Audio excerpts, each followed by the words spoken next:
Salam sejahtera bagi kita semua. Senang sekali dapat bertemu kembali bersama saya, Pastor Charles Sebastian, dalam channel YouTube kita, Bro Semesta. Apa kabar saudara-saudari?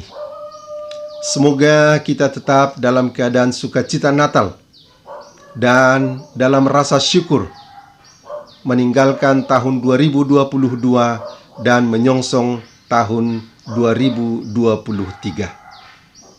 Dan pada tanggal 1 Januari ini bertepatan dengan kita merayakan Santa Maria Bunda Allah.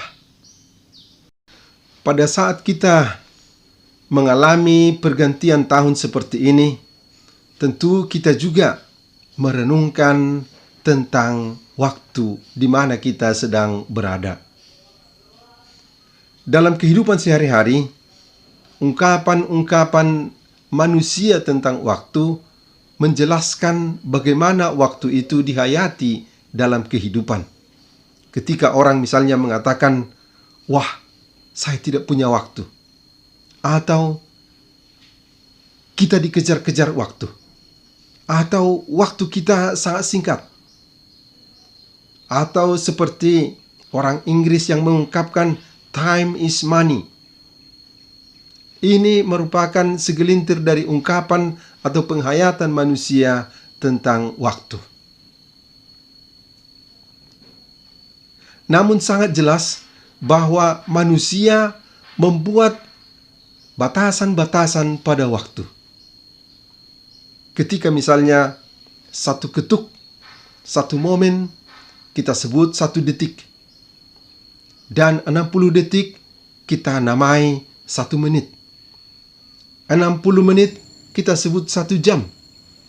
24 jam kita namai 1 hari. Dan 7 hari kita sebut 1 minggu. Dan 12 bulan kita sebut 1 tahun. 100 tahun kita namai 1 abad. Begitu seterusnya hingga 1000 tahun kita sebut 1 milenium. Kita menyebut waktu dengan batasan-batasan seperti itu karena kita memang manusia yang terbatas. Dan kita sadar bahwa kita hidup dalam waktu dan kita tidak bisa terlepas atau mengambil jarak dari waktu.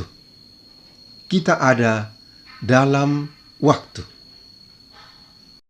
Dan sebagaimana kita juga berada dalam ruang, maka keterbatasan kita dalam menempati ruang dan waktu itu kita buat dalam batasan-batasan yang mengkonkretkan pengertian kita.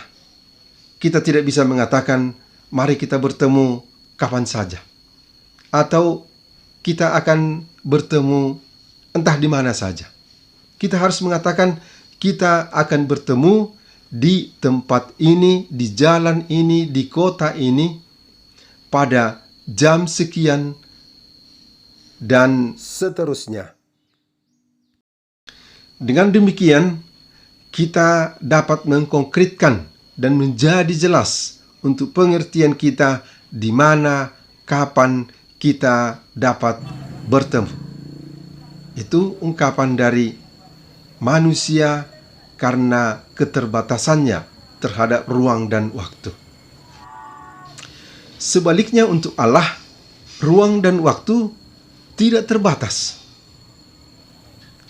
Dia bisa dimanapun dan kapanpun. Bahkan Allah itu ada di segala ruang dan waktu. Dan Allah itu adalah sang pemilik waktu. Kita menyebut Allah itu sebagai sang pemilik waktu karena Dia adalah sang keabadian. Dia kekal. Dia adalah Alfa dan Omega. Dia awal dan akhir. Kehidupannya, keberadaannya tidak berkesudahan.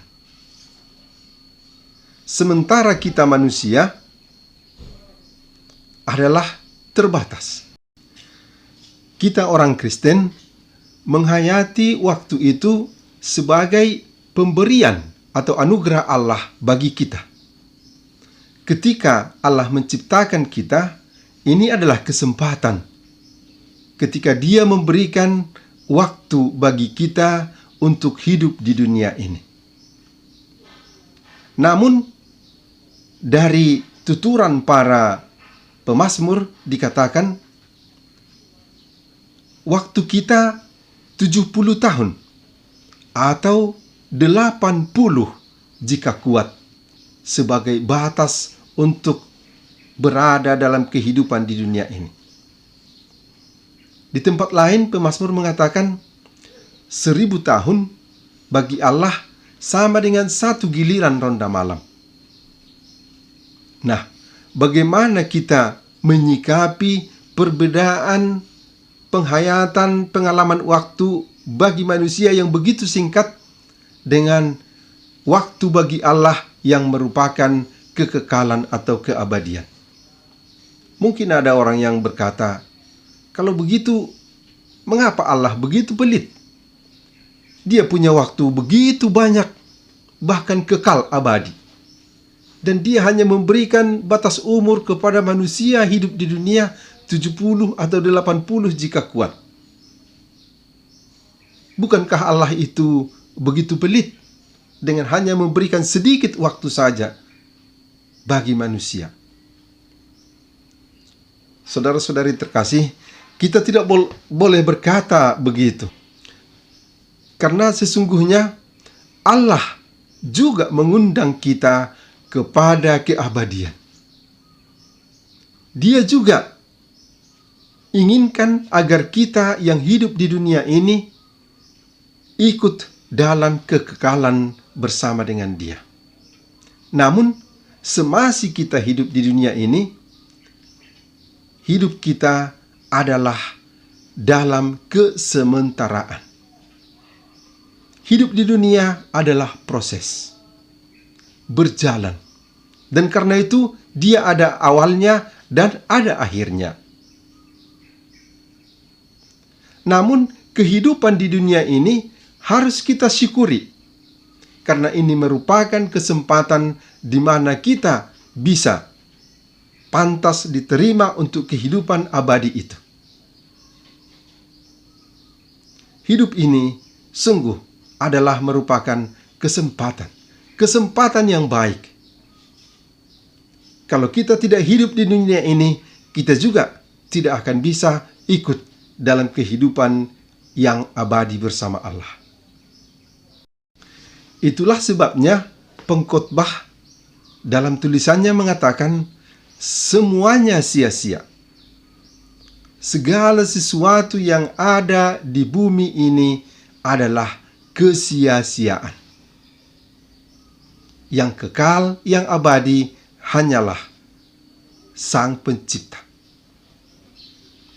Sementara bagi orang Batak, keinginan pada kekekalan itu nampak dari ungkapan hati para nenek moyang kita ketika dalam umpasa atau ungkapan-ungkapan adat mereka mengatakan saat nisolu, misalnya saat matubontean, liling hitamangulu, saat tubanggabian. Selalu ada keinginan untuk lama hidup. Pada saat perayaan ulang tahun, kita juga bernyanyi, panjang umurnya. Kita selalu menginginkan agar manusia di dunia ini hidup lebih lama. Pujangga kita yang terkenal Khairil Anwar dalam sebaris puisinya mengatakan, aku mau hidup 1000 tahun lagi. Jadi ada kerinduan di dalam hati manusia untuk hidup dalam keabadian itu. Dan itu kita yakini sebagai kerinduan yang ditanamkan Allah di dalam hati kita, supaya kita juga ingin sampai kepada keabadian.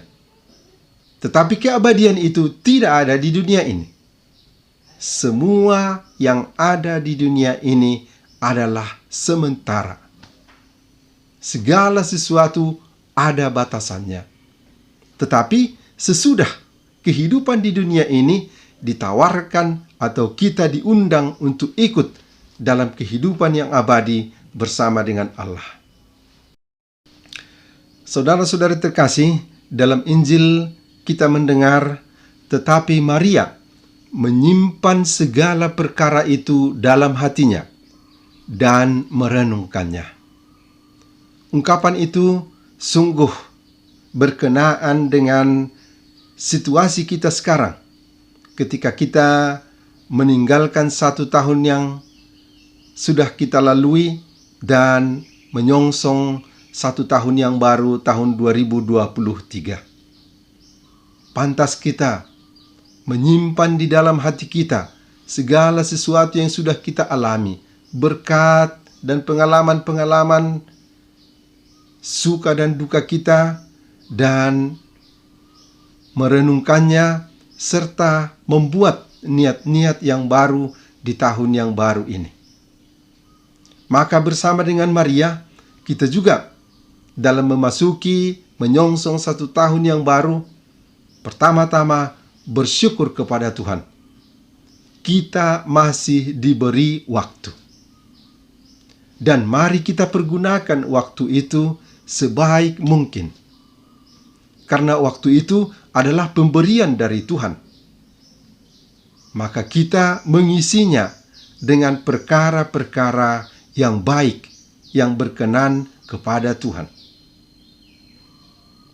Kedua, kita tetap menghayati bahwa kehidupan di dunia ini adalah saat yang menentukan untuk kita sampai kepada keabadian. Karena itu, kita mengisinya dengan baik, hidup dengan benar, dan berusaha memperbaiki lagi apa yang kurang dari tahun-tahun yang lalu. Begitulah kita menghayati saat kita memasuki 1 tahun yang baru bersama dengan Santa Maria, Bunda Allah, memasrahkan bimbingan dari Tuhan agar di hari-hari yang mendatang ini kita semakin mendekatkan diri padanya dan berkenan kepadanya. Dan dengan keyakinan ini juga, pada kesempatan ini kami mengucapkan selamat tahun baru bagi kita semua.